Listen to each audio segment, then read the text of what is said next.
22 years old Sadish and had been struggling with depression and anxiety for many years. He had tried therapy and medication, but nothing seemed to help. One day, Sadish was walking home from work when he saw a figure out of the corner of his eye. He turned around, but the figure was gone.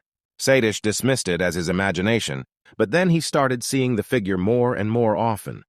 The figure was always the same, a tall, thin man with long, dark hair and piercing blue eyes. He would always be standing in the shadows, watching Sadish. Sadish started to feel like he was being followed.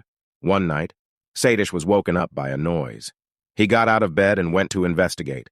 The noise was coming from the living room. Sadish slowly walked to the living room and turned on the light. To his horror, he saw the figure standing in the middle of the room. The figure turned to look at Sadish, and Sadish felt a chill run down his spine. The figure's eyes were glowing red. Sadish screamed and ran out of the room. He locked himself in the bathroom and called the police. The police came and searched the house, but they couldn't find anything. Sadish was terrified. He didn't know what to do. He felt like he was going crazy. He didn't know who to turn to. One day, Sadish was talking to his friend about what was happening. His friend told him about Pastor John, a man who had helped many people who were struggling with spiritual problems. Sadish decided to go see Pastor John. Pastor John listened to Sadish's story and then told him about Jesus. He told Sadish that Jesus could help him overcome his fear and get rid of the ghosts. Sadish was skeptical at first, but he was willing to try anything. He started going to church with Pastor John and reading the Bible. He also started praying to Jesus.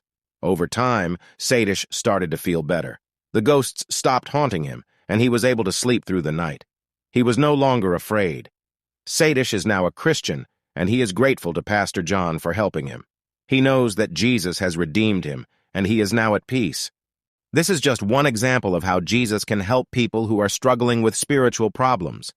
If you are struggling, please don't hesitate to reach out to a pastor or other Christian leader for help.